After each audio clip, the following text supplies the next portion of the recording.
right. I hope everyone had a restful weekend. I'm sure you all were doing very important things. So, who can tell me why there's more matter than antimatter in the universe? I mean, that is the basis of life, right? We wouldn't be here if there was more antimatter in the universe, or even if there was a 50-50 split. We know that every particle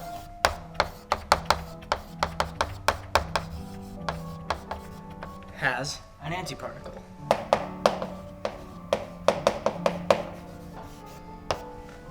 And when these two entities collide, they destroy each other. So how is it that matter won out? Why is it that there's very small amounts of antimatter left in the universe if it's just a mirror of its matter counterpart?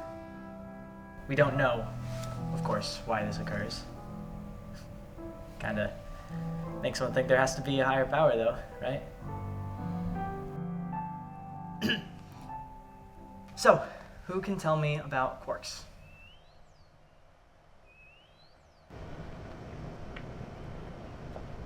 Hey, what the hell, man? Haven't seen you in weeks. We saw each other yesterday. Yeah, I remember that. Come to Patsy. I want to show you a script I've been working on. What is it this time? Modeling all the ways you could actually do something useful with your degree? No. Stop projecting. You've been picking the claws of academia much longer than I have. I'm not quite understanding. It runs infinite trials of that quantum physics bullshit you were telling me about the other day. What, Schrodinger's cat? Yeah, that stupid thing about the cat getting poisoned in the flimsy box. I still don't know how you haven't heard of that. It's probably the most famous thought experiment. Yeah, but masses tend to get drawn towards simple problems. Anyways, look, this quantitatively proves that the cat does, in fact, die. You can't model Schrodinger's cat. The whole point is that it's impossible to determine the cat's fate without opening the box. It's just basic quantum physics. And this is basic programming. Observe.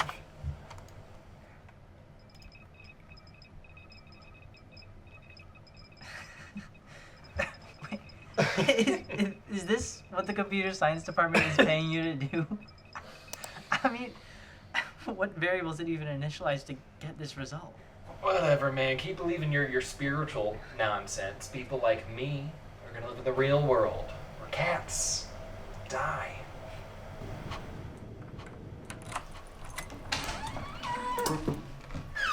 Cereal.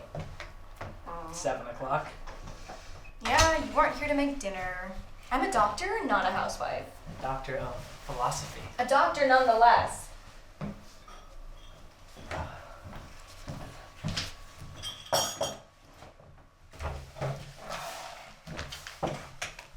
Where were you anyway? Got caught up with Ricky. He's always going on about something. Well, you know how he likes to bring you along. And I like the entertainment. How are things with your boss today? Good, actually. Yeah? Yeah. So he took your advice? No. Andy, come on. I thought you were gonna go for it this time. You're the smartest person I know. You need to voice your concerns. I did, but I can't force someone to change the way they run their company. Okay, well, as long as you said something. I don't want to get fired, Ben. I'm not in a tenured position where I can just say whatever I want. That's not exactly what tenure Just is. ear loops.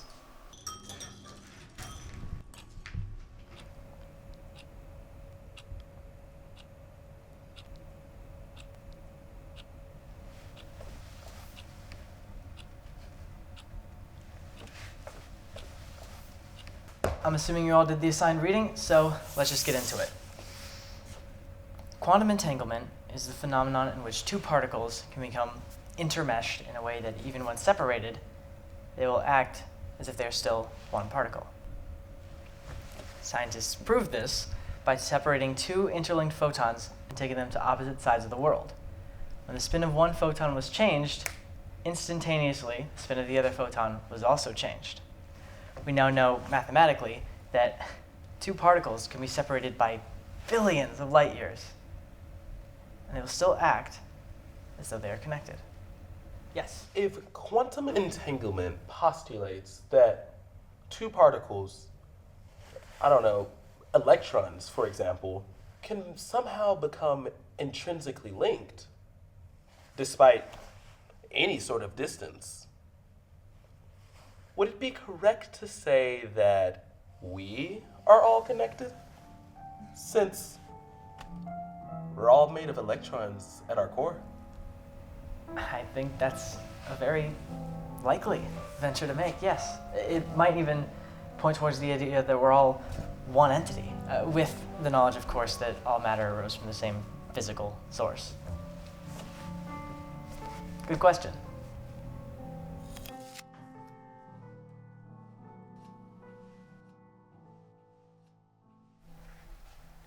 How's class? Good, good. Okay, what was so good about it? A student actually brought up a really good point about how quantum entanglement can relate to human connection. You don't think they were messing with you, do you?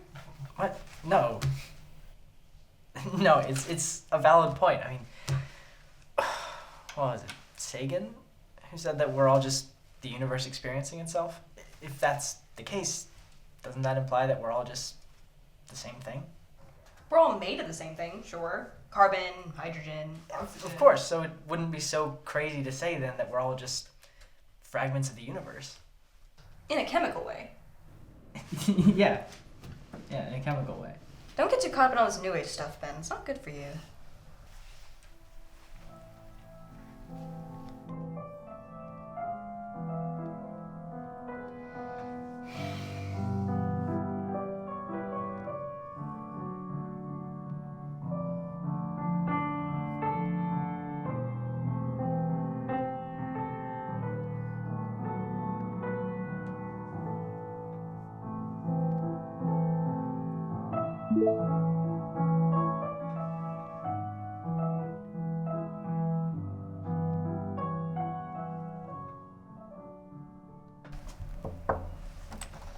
Hi, Carol.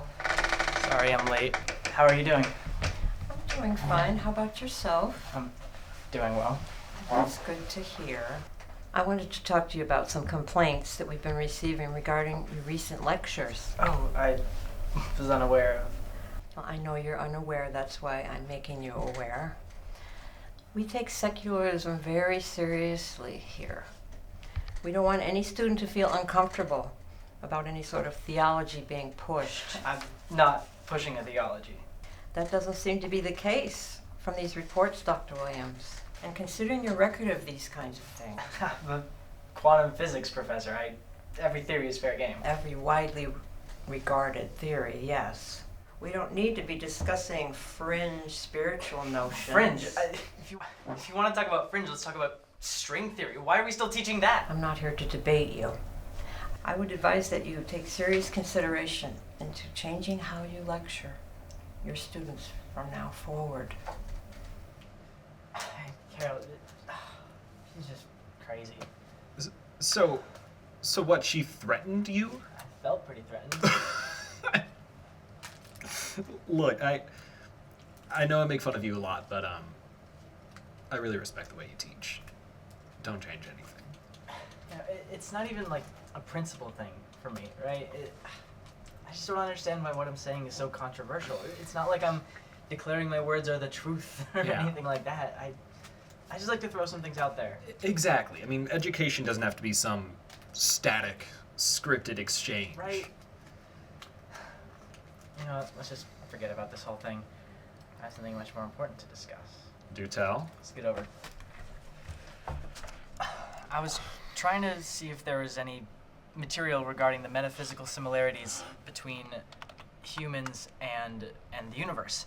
And I found this story, and I just can't get it off my mind. Just read it. All right. You were on your way home when you died. Okay, what the hell? Fictional story. All right. It was a car accident. Nothing particularly remarkable, but fatal nonetheless. And that's when you met me. What happened? You asked. Where am I? You died, I said matter-of-factly. Is this the afterlife? More or less. Are you God? Yup, I replied. I'm God. Oh, you said. So what happens now? Do I go to heaven or hell or something? Neither. You'll be reincarnated. Not so. You have within you all the knowledge and experiences of your past lives. You just don't remember them right now. How many times have I been reincarnated then? Oh, lots. Lots and lots. And into lots of different lives, I said. This time around, you'll be a Chinese peasant girl in 540 AD. No, man, I don't want to be a peasant girl. Listen. But wait, if I get reincarnated to other places in time, I could have interacted with myself at some point. Sure, happens all the time. I made this whole universe for you. With each new life, you grow and mature and become a larger and greater intellect. Just me? What about everyone else? There is no one else. In this universe, there's just you and me. But all the people on Earth, all you. Different incarnations of you. Wait, I'm everyone. I'm Hitler? And you're the millions he killed. I'm Jesus? And you're everyone who followed him. And basically this guy goes on to say that he created the whole universe so that we could live through every human life and grow until we became aware enough to reach this higher level of intellect. I don't know about all that.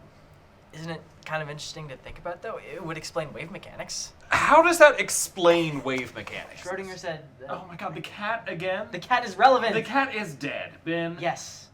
And it's alive. Just like us. Schrodinger proved that particles behave as waves. Whoop-de-doo.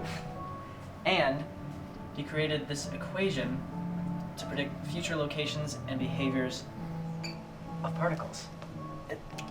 This equation proved quantum superposition, that one particle can exist in multiple places at one time. So, you think we are existing as multiple different consciousnesses At the same time. Yes! Excuse me, time. Now you're getting it.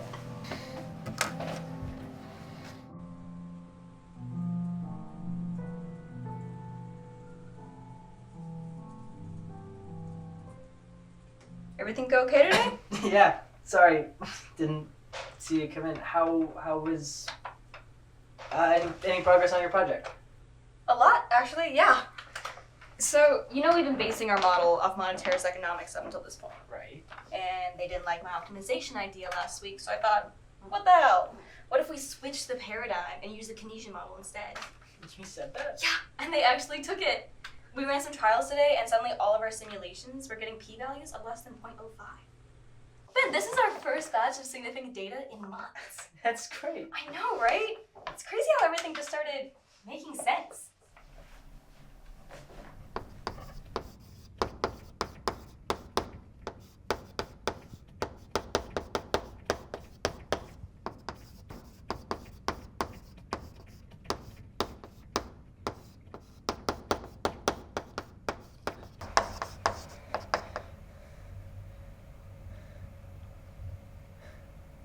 It's always made sense.